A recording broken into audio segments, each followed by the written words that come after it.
आप देख रहे हैं स्वामी न्यूज और अब समाचार विस्तार से। ताराचंद उंदलदास खानचंदानी सेवा संस्थान अजमेर द्वारा श्री अमरापुर सेवा घर व प्रशिक्षण केंद्र में सालाना जलसा 423 खेल मैदान के सामने प्रगति नगर कोटड़ा अजमेर पर शांतानंद उदासीन आश्रम के महंत हनुमान राम संरक्षक अमोल खानचंदानी व अमेरिका से आए निर्मला खानचंदानी माता, घनश्याम दास रेणु, महेश तेजवानी, रोमा विजय मनसुखानी, राजेश्वरी, सुनीता, पूनम खानचंदानी सहित परिवारजन के साथ प्रबुद्ध जन संगठन व आवासियों ने हर्षोल्लास के साथ आयोजन किया। महंत हनुमान राम ने अपने प्रवचनों में कहा कि माता पिता की सेवा ही सबसे बड़ा धर्म है। यह सौभाग्य इस संस्थान से जुड़े सभी ट्रस्टियों को मिल रहा है। ताराचंद उंदलदास खानचंदानी सेवा संस्थान अजमेर द्वारा श्री अमरापुर सेवा घर व प्रशिक्षण केंद्र में सालाना जलसा 423 खेल मैदान के सामने प्रगति नगर कोटड़ा अजमेर पर शांतानंद उदासीन आश्रम के महंत हनुमान राम संरक्षक अमोलक खानचंदानी व अमेरिका से आए निर्मल खानचंदानी, घनश्याम दास रेणु, महेश तेजवानी, रोमा विजय मनसुखानी, राजेश्वरी, सुनीता, पूनम खानचंदानी सहित परिवारजन के साथ प्रबुद्ध जन संगठन व आवासियों ने हर्षोल्लास के साथ मनाया। महंत हनुमान राम ने अपने प्रवचनों में कहा कि माता पिता की सेवा ही सबसे बड़ा धर्म है। यह सौभाग्य संस्था से जुड़े सभी ट्रस्टियों को मिल रहा है। इस अवसर पर राजस्थान धरोहर संरक्षण एवं प्रोन्नति प्राधिकरण अध्यक्ष ओंकार सिंह लखावत व पूर्व सभापति संपत सांकला भी सम्मानीय उपस्थिति रही एवं कार्यक्रम में लोकसभा स्पीकर ओम बिरला के ओएसडी राजीव दत्त ने कहा कि हर समाज को सेवा कार्यों में आगे बढ़ चढ़कर भाग लेना चाहिए। कमल प्रकाश कृष्णानी ने अध्यक्षीय उद्बोधन में वार्षिक गतिविधियों की जानकारी देते हुए बताया कि इन 2 वर्षों में आश्रम में वृद्धाश्रम के साथ सिलाई बुनाई, कंप्यूटर प्रशिक्षण, बच्चों की शिक्षा, कन्या का विवाह में सहयोग जैसे अनेकों कार्य भामाशाहों के सहयोग से संचालित किए हैं। आवासियों को भोजन व रहने के साथ उनकी सांस्कृतिक व अन्य गतिविधियों में भी योगदान रहा है। समय समय पर उनको धार्मिक भ्रमण भी करवाया जाता है। कार्यक्रम के प्रारंभ में आराध्य देव झूलेलाल के समक्ष ज्योत प्रज्वलित कर आरती का आयोजन किया गया। सांस्कृतिक कार्यक्रम में झूलेलाल मंडली की प्रमुख सीमा पमनानी व मंडली द्वारा झूलेलाल पर अपनी प्रस्तुतियाँ दी, जिसमें अजते मुंजो लाल आयो, डीदो सबनी के डीदो लाल उड़ेरो दीडो के, कमला तारा हरपलानी, जस्सी दादी व अन्य ने अपनी गीतों की प्रस्तुति दी। कार्यक्रम में शंकर बदलानी को सम्मान भी दिया गया। संचालन हरिचंदानी, धन्यवाद गिरधर तेजवानी व स्वागत भाषण दिनेश मुरजानी द्वारा किया गया। वित्तीय जानकारी सुनील खानचंदानी द्वारा दी गई। इस अवसर पर ट्रस्टी मोती तेजवानी, जीडी वरिंदानी, रमेश मेघानी, डॉक्टर भरत छबलानी, महेंद्र कुमार तीर्थानी, हरिराम कोडवाणी, रमेश टिलवानी, प्रेम केवल रमानी, ललित लोहगानी, ओम प्रकाश हीरानंदानी, जगदीश अभिचंदानी, लाल नथानी, तुलसी सोनी, गिरीश लालवानी, प्रकाश जेठरा, दयाल शेवानी, प्रकाश इंगोरानी, नारी बच्चानी, ईश्वर बम्बानी, जेठानंद बालानी, जीवत गिदवानी, महेश बदलानी, हरीश इंगोरानी, दयाल प्रयानी समेत प्रबुद्ध जने उपस्थित रहे। उंदलदास खानचंदानी सेवा संस्थान की तरफ से आज सालाना जलसा मनाया जा रहा है। वैसे ये जलसा 14 तारीख को 2022 को ही प्रारंभ हुआ था। 14 जनवरी के दिन मकर संक्रांति थी। पिछले साल हमारे अमोलक जी खानचंदानी साहब यहाँ पर उपस्थित थे तो उनके सामने ही मनाया था। इस बार पूरा परिवार का आने का मौका मिला, तो आज पूरे परिवार जब यहाँ पर आ रहा था तो हमको लगा कि सालाना जलसा उस दिन मनाया जाए जिस दिन पूरा परिवार यहाँ पर उपस्थित हो। और ये बताते हुए खुशी भी होती है कि यदि आदमी अपने माता पिता की याद में कोई बड़ा स्थान खड़ा कर देता है तो उसको जीवन जन्मांतर तक याद रखा जाता है।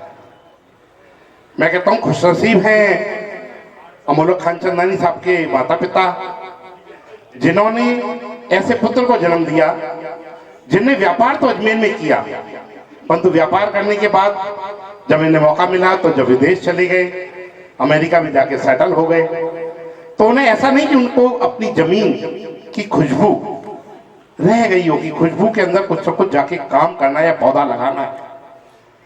तो आपने अपने पिता की याद में एक ऐसा अमरापुर सेवा घर प्रारंभ किया जिसके अंदर वृद्धाश्रम के साथ साथ बच्चों के लिए कंप्यूटर ट्रेनिंग, लेडीज के लिए सिलाई का केंद्र यहाँ पर निरंतर रूप से जारी है।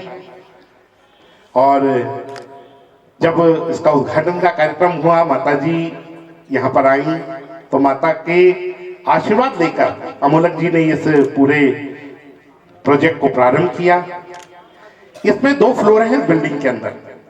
एक फ्लोर के अंदर 28 कमरे 28 जनों के बेड था और एक में 28 कमरे का बेड था। हमने निवेदन किया कि हमको इसको 28 बेड को इसको रहने दें और 28 बेड के ऊपर हम लोग यहाँ पर एक सेवा का करेंगे। तो अमोलक जी का और माता जी का और उनके पूरे परिवार का जिस तरीके सहजता से हुआ कि समाज के यदि किसी काम आ सकता है तो उन सब चीजों को करेंगे। और आज हमारे लिए सौभाग्य की बात भी है कि आज से 2 वर्ष पूर्व जब ये अमरापुर सेवाघर प्रारंभ किया था, उस दिन भी हमारे साथ में हमारे शांतानु दासीन आश्रम के महंत हनुमान राम जी उपस्थित थे और आज भी हम लोगों के बीच में आप उपस्थित हैं। आप स्वामी हृदयराम जी के शिष्य हैं और स्वामी हृदयराम जी हमेशा ही कहा करते थे कि बूढ़ा बच्चा और बीमार है परमेश्वर की यार, करे भावना से सेवा उनकी, पाएंगे लोक परलोक में सुख अपार। और अमोलक जी और उनके परिवार ने जिस तरीके का बड़ा पूरा ये एम्पायर खड़ा किया, जो सेवा का केंद्र प्रारंभ किया, मैं एम्पायर इसलिए कहता हूं कि इससे जो आशीर्वाद मिलेगा, आज इनके बच्चे भी यहाँ पर, अमोलक जी के बच्चे भी यहाँ पर उपस्थित हैं, तो निश्चित रूप से बात मान के चले कि उनको भी आज जो इस पौधे लगे हुए की आगे जाके वाइब्रेशंस मिलेंगे, इसकी पॉजिटिविटी मिलेगी, वो आगे जाके बहुत बड़ा केंद्र बनेगा। इस संस्था के अंदर ट्रस्टीज सारे लोग जुड़े, आपने निवेदन किया, समाज के कुछ बंधु यहाँ पर जुड़कर इस कार्यक्रम को हम लोगों ने प्रारंभ किया।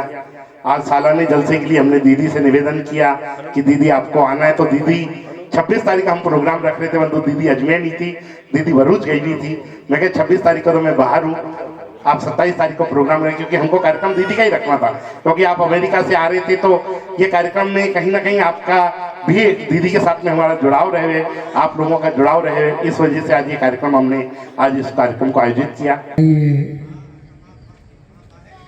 दरगह वैसन पाई, शास्त्रों में कहा गया कि ऐसी सेवा हमें करनी चाहिए जो हमें परमात्मा के यहाँ सम्मान दिलाए, या कहें परमात्मा की शरण प्राप्त हो। बहुत ही खुशी भी एक शब्द छोटा है, बहुत ही हर्ष से ये जो परिवार आपके सामने बैठा है,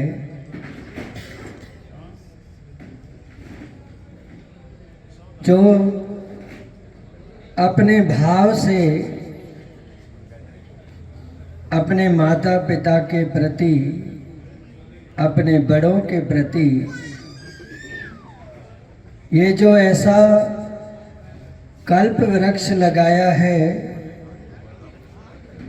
जिसका इनकी पीढ़ी को नहीं, आने वाली कई पीढ़ियों को इसका लाभ मिलता रहेगा। उन्होंने बताया कि वहाँ चलना है, जी पधारे हुए हैं, तो मैं आशीर्वाद लेने के लिए यहाँ आ गया। यहाँ मैं आता रहता हूँ, जिस भावना से, जिस श्रद्धा से इसको चलाया जा रहा है, बनाया गया है, मुझे बहुत अच्छा लगता है। यहाँ पे सेवा करना, तो समाज के लोग इसमें अपनी अपना श्रेयदान देते हैं, सेवा करते हैं। उससे मैंने एक बार पार्लियामेंट में भी, हमने दिल्ली में इसका उदाहरण लिया था। वहाँ कई समाज के लोग आए थे और वहाँ ये बात चली कि आज की जो लाइफस्टाइल हो गई है, दिनचर्या हो गई है, जिसमें इस तरह के आश्रम की सख्त जरूरत है। तो मैंने एज अ रोल मॉडल इस आश्रम का वहाँ उदाहरण पेश किया गया। तो वहाँ 4 समाज के लोग थे जिन्होंने कहा हम विजिट करेंगे, हम प्रेजेंटेशन दो, हम भी ऐसा आश्रम हमारे यहाँ बनाएंगे और वृद्धों की इसी तरह से सेवा करेंगे जिस तरह से यहाँ होती है।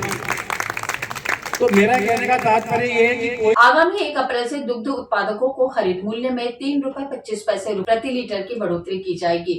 इसी संदर्भ में अजमेर डेयरी के संचालक मंडल की 153वीं बैठक 14 फरवरी को रामचंद्र चौधरी की अध्यक्षता में संपन्न हुई। बैठक में कई महत्वपूर्ण निर्णय लिए गए। उसमें प्रमुख निर्णय यह रहा कि आगामी गर्मी को मद्देनजर रखते हुए दुग्ध के संकलन में कमी ना हो, इस हेतु आगामी 1 अप्रैल 2024 होली के पश्चात दुग्ध उत्पादकों के खरीद मूल्य में ₹3.25 प्रति लीटर बढ़ोतरी की जाएगी। आगामी 1 अप्रैल से दुग्ध उत्पादकों को खरीद मूल्य में ₹3.25 प्रति लीटर की बढ़ोतरी की जाएगी। इसी संदर्भ में अजमेर डेयरी के संचालक मंडल की 153वीं बैठक 14 फरवरी को रामचंद्र चौधरी की अध्यक्षता में संपन्न हुई। बैठक में कई महत्वपूर्ण निर्णय लिए गए। उसमें प्रमुख निर्णय यह रहा कि आगामी गर्मी को मद्देनजर रखते हुए दुग्ध के संकलन में कमी न हो, इस हेतु आगामी 1 अप्रैल 2024 होली के पश्चात दुग्ध उत्पादकों के खरीद मूल्य में ₹3.25 प्रति लीटर बढ़ोतरी की जाएगी। इस संबंध में आवश्यक आदेश जारी कर दिए गए हैं। इसी संदर्भ में अजमेर डेयरी अध्यक्ष रामचंद्र चौधरी ने प्रेस वार्ता आयोजित कर जानकारी दी। आपका सभी उपभोक्ताओं का स्वागत है अजमेर डेयरी में। और हमने अजमेर जिला दूध उत्पादक सहकारी संघ ने आने वाली 1 मार्च से 1 अप्रैल से दूध के भाव में वृद्धि करने का, खरीद मूल्य में वृद्धि करने का निर्णय लिया है, क्योंकि 1 अप्रैल के आसपास होली के बाद में गर्मी भी शुरू हो जाएगी और पशुपालकों के खर्चा बढ़ता है उत्पादन में। उसको मद्देनजर रखते हुए हमने ₹3.25 प्रति लीटर जो है उनके खरीद मूल्य में बढ़ोतरी करेंगे। लगभग 13-14 लाख रुपए प्रतिदिन खर्चा बढ़ेगा, संघ पे आर्थिक भार पड़ेगा और महीने भर में जो 4 करोड़ के करीब पशुपालकों को अतिरिक्त देंगे, जिससे कि वो हमसे जो है जुड़े रहे। हमारे उत्पादक है, उनका फायदे को मद्देनजर रखते हुए हमने किया है।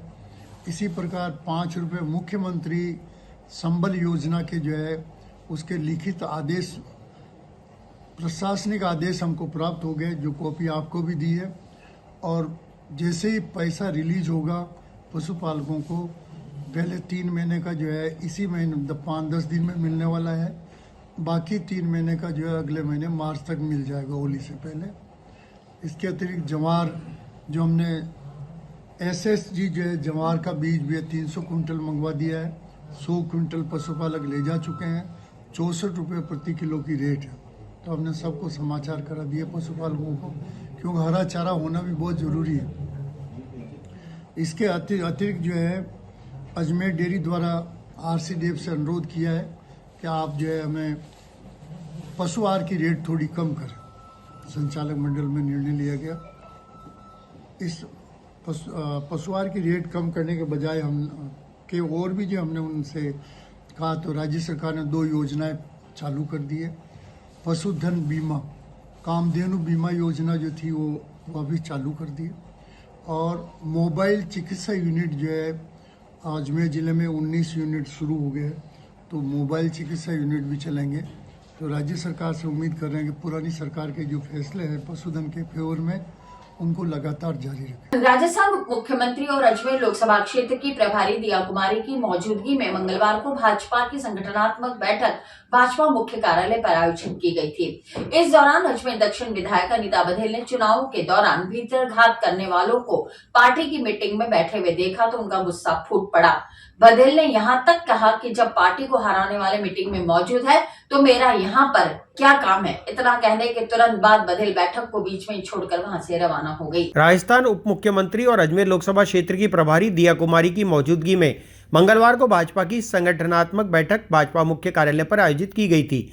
इस दौरान अजमेर दक्षिण विधायक अनीता बघेल ने चुनाव के दौरान भीतरघात करने वालों को पार्टी की मीटिंग में बैठे हुए देखा तो उनका गुस्सा फूट पड़ा। बघेल ने यहाँ तक कहा कि जब पार्टी को हराने वाले मीटिंग में मौजूद हैं तो मेरा यहाँ पर क्या काम है। इतना कहने के तुरंत बाद बघेल बैठक को बीच में छोड़कर वहां से रवाना हो गई। इस पर विधायक शत्रुघ्न गौतम और अन्य कार्यकर्ताओं ने उन्हें रोकने की भी कोशिश की, लेकिन वह नहीं रुकी। वे अपने वाहन में बैठकर रवाना हो गई। उधर बघेल के साथ उनके समर्थक भी बैठक से बाहर निकल गए। पूरे राजस्थान को आश्रयहीन, असहाय, बीमार एवं लावारिस व्यक्तियों के रेस्क्यू और पुनर्वास के लिए एक विशेष अभियान 29 फरवरी से लेकर 5 मार्च तक चलाया जाएगा। इसे उनके पुनर्वास के लिए सामाजिक न्याय एवं अधिकारिता विभाग तथा मां माधुरी ब्रजवारी सेवा संस्थान अपना घर संस्था अजमेर के संयुक्त तत्वावधान में एक कार्यक्रम आयोजित होगा, जिसमें उनके लिए निःशुल्क आश्रय, चिकित्सा, भोजन, वस्त्र और जीवन यापन की समस्त सेवाएं उपलब्ध कराई जाएंगी। पूरे राजस्थान को आश्रयहीन, असहाय, बीमार एवं लावारिस व्यक्तियों के रेस्क्यू और पुनर्वास के लिए एक विशेष अभियान 29 फरवरी से लेकर 5 मार्च तक चलाया जाएगा। इससे उनके पुनर्वास के लिए सामाजिक न्याय एवं अधिकारिता विभाग तथा मां माधुरी ब्रज वारिस सेवा सदन अपना घर संस्था अजमेर के संयुक्त तत्वावधान में यह कार्यक्रम आयोजित किया जाएगा, जिसमें उनके लिए निःशुल्क आश्रय, चिकित्सा, भोजन, वस्त्र और जीवन यापन की समस्त सेवाएं उपलब्ध कराई जाएगी। इसके लिए एम्बुलेंस वैन भी रवाना की जा रही हैं। आज इसी संदर्भ में संस्था द्वारा प्रेस वार्ता आयोजित कर जानकारी दी गई। किस तरह की पहल है यहाँ पर और किस तरह के लोग यहाँ रहते हैं? जी, अपना घर आश्रम भरतपुर असहाय और निशक्त प्रभुजनों की सेवाओं में कार्यरत है। उसी उद्देश्य के तहत राजस्थान सरकार के सहयोग से 29 फरवरी से 5 मार्च तक पूरे राजस्थान को ऐसे असहाय और निराश्रित लोगों से मुक्त करने का अभियान चलाया जा रहा है। इसी के तहत अजमेर आश्रम में भी हमारे 4 एम्बुलेंस 4 जिलों को कवर करेगी और हमारे डॉक्टर BM भारद्वाज जो हमारे संस्था के संस्थापक हैं, उनका उद्देश्य एक ही है कि राजस्थान में इस तरह का कोई भी व्यक्ति नहीं रहे।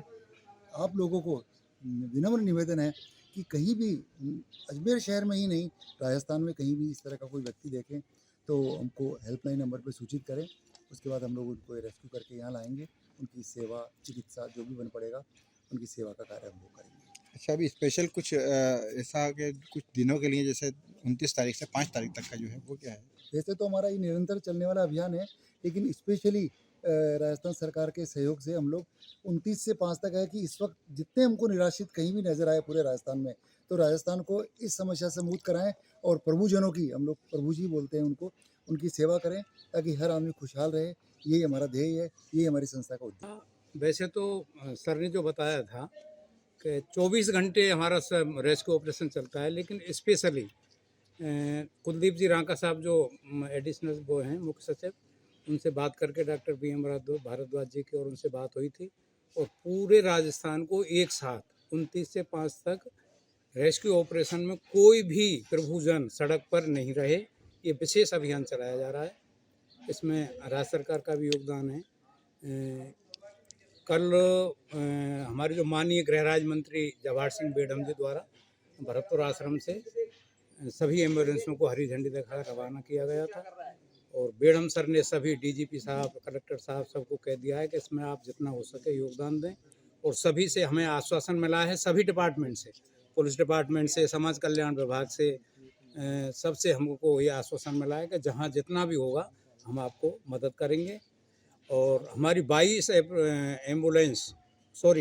एम्बुलेंस भरतपुर आश्रम से आई हैं और अन्य आश्रमों से, और 72 एम्बुलेंस हम किराए पे भी लेने की कोशिश करेंगे, हमको ज़रूरत पड़ेगी तो उनका भुगतान हम अपना घर आश्रम द्वारा किया जाएगा। और कोई भी ये एक हमारा उद्देश्य है कि कोई भी पीड़ित, असहाय, जिनका कोई दुनिया में नहीं हो, सड़क पर पड़े हुए हैं, वो पूरा राजस्थान मुक्त हो जाए। आप ये बताएं कि किस तरह से भ्रमण करेंगे आप लोग और क्या एम्बुलेंस जाएंगी, गाँव जाने जाएंगी या शहर में घूमेंगी, किस तरह रहेगी? ये हम क्या है कि शहर में भी घूमेंगे और आप लोगों के माध्यम से मैं ये नंबर दे रहा हूँ, अजमेर आश्रम का है 8764396814। ये अजमेर आश्रम का है, 24 आवर्स ये नंबर खुला रहेगा। इसके अलावा दूसरा नंबर है 9950736763। ये दोनों नंबर 24 आवर्स खुले रहेंगे। जहाँ भी इवन दिन रात को 12 बजे के हमारे पास कॉल आएगी तो हम तुरंत एम्बुलेंस। प्रत्येक वर्ष की भांति इस वर्ष भी पुष्कर के निकटवर्ती ग्राम गनाहेड़ा में महाशिवरात्रि के पावन पर्व के अवसर पर क्रिकेट प्रतियोगिता का आयोजन किया गया। आज इस प्रतियोगिता का शुभारंभ सरकारी विद्यालय के खेल मैदान में किया गया।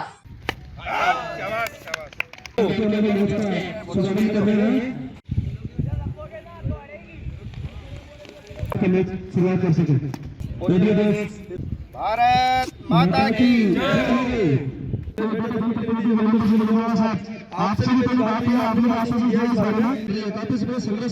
बाती आज गनाएड़ा में सिद्धेश्वर क्रिकेट प्रतियोगिता का शुभारंभ हुआ, जो हर वर्ष की बाती यहाँ के नवयुग मंडल व गणपति जी सब मिलके बहुत ही अच्छा आयोजन करते हैं। उसका आज शुभारंभ हुआ है और मैं आशा करता हूं कि एक अच्छा टूर्नामेंट हर वर्ष की बात ही होगा।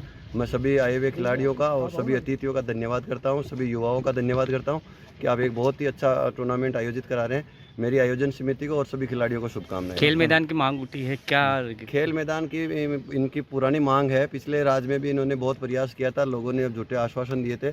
अब राज परिवर्तन हुआ है। मैंने इनको आश्वस्त किया कि लोकसभा चुनाव के बाद आपका जल्द ही खेल मैदान का आवंटन करवा दिया जाएगा। आपका नाम? सिद्धेश्वर समिति के द्वारा गरायडा में खेल टूर्नामेंट का आयोजन हो रहा है, तो सभी साथियों से यही कहना चाहता हूं कि हमारे जीवन में अनुशासन को धारण करते हुए और हम निरंतर खेल को हमारे विश्व पटल के आयाम तक पहुंचाने का प्रयास करें, उनमें हम सभी हिस्सा बने।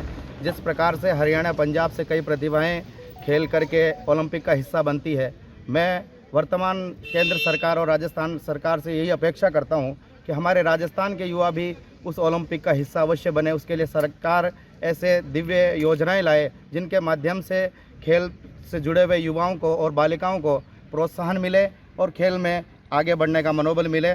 जय श्री राम, जय हिंद। टीमें यहाँ भाग ले रही है और 8 तारीख तक ये टूर्नामेंट चलेगा। महाशिवरात्रि के उपलक्ष्य में यहाँ सेमीफाइनल और फाइनल के टूर्नामेंट फाइनल मैच जो होंगे वो उस दिन होंगे। अच्छा, ये आज शुभारंभ किन किन ने किया और क्या नाम है? सुबह जैसे हमारे महेंद्र सिंह जी मजेवला साहब जो जिला परिषद सदस्य हैं, धीरजराम जी महाराज, और इसके अलावा हमारे गाँव के जो मानक जी जो पूर्व जिला परिषद सदस्य हैं, साथ ही और भी पूर्व सरपंच वगैरह जो थे, सबने मिलकर टूर्नामेंट का उद्घाटन किया है। अब टूर्नामेंट बस प्रारंभ होने वाला है।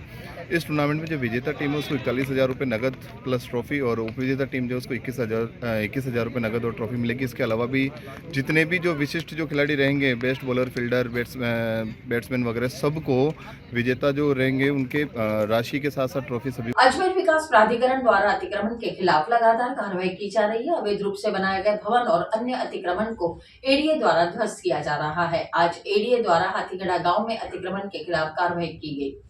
मौके पर उपस्थित अधिकारियों ने जानकारी देते हुए बताया कि एडीए की जमीन पर स्थानीय व्यक्ति द्वारा अतिक्रमण कर भवन बाउंड्री बना लिए गए हैं, साथ में खेती भी की जा रही है, जिस पर आज कार्रवाई की गई। अजमेर विकास प्राधिकरण द्वारा अतिक्रमण के खिलाफ लगातार कार्रवाई की जा रही है।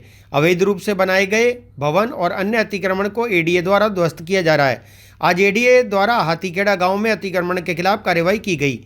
इस मौके पर उपस्थित अधिकारी ने जानकारी देते हुए बताया कि एडीए की जमीन पर स्थानीय व्यक्ति द्वारा अतिक्रमण कर भवन बाउंड्री बना लिए गए और साथ में खेती भी की जा रही है, जिस पर आज कार्रवाई की जा रही है। इस मौके पर पुलिस का भारी जाब्ता मौजूद रहा। ये हाथीखेड़ा के अंदर कोई एडीए की जमीन पे अतिक्रमण का मैटर है, जो एडीए द्वारा जाब्ता मांगे जाने पर हम एडीए की हेल्प के लिए उपलब्ध है। ये एडीए डिसाइड करेगा कि कौन सी जगह क्या है, एडीए की कौन सी जगह खाली करानी। हम केवल एडीए को हेल्प कर रहे हैं और के मौके को पूर्णतः शांति है और शांतिपूर्ण कार्य। ग्रामीणों से समझाइश भी की जा रही है। बिल्कुल सर, जो ग्रामीण है कोई इनको समझाइश करके इनका कोई सामान सट्टा है तो उसको शांतिपूर्वक उसको निकलवाया जा रहा है ताकि किसी का नुकसान नहीं हो और गरीब के हित का पूरा। लगभग कितना जाता है? हमारे करीब 2-3 थानों की पुलिस और पुलिस लाइन से पर्याप्त जाता है। ये अजमेर विकास प्राधिकरण के जोन उत्तर में ग्राम हाथीखेड़ा है। वहाँ पे एडीए की जो स्वामित्व की लैंड है उस पर लगभग 9,200 वर्ग मीटर जमीन पे अतिक्रमण करके और निर्माण कर लिया, उसके खिलाफ कर क्या क्या बना हुआ था इसमें? 2 तो पक्के मकान है और खेती की जा रही है। कुछ चर्च की भी मिल रही है सर? चर्च भी बनी है नीचे अंदर बिल्डिंग में कोई स्टूडियो वगैरह जरूर है। सर। कौन है ये जो कब्जा कर रहा है? ये कोई जॉन सिंह रावत है, यहाँ के निवासी है, उन्होंने कर। तो क्या इसको पूरा खत्म कर? और इसी के साथ ही समाचार बुलेटिन समाप्त होते हैं। मुझे दीजिए इजाजत। देखते रहें स्वामी न्यूज।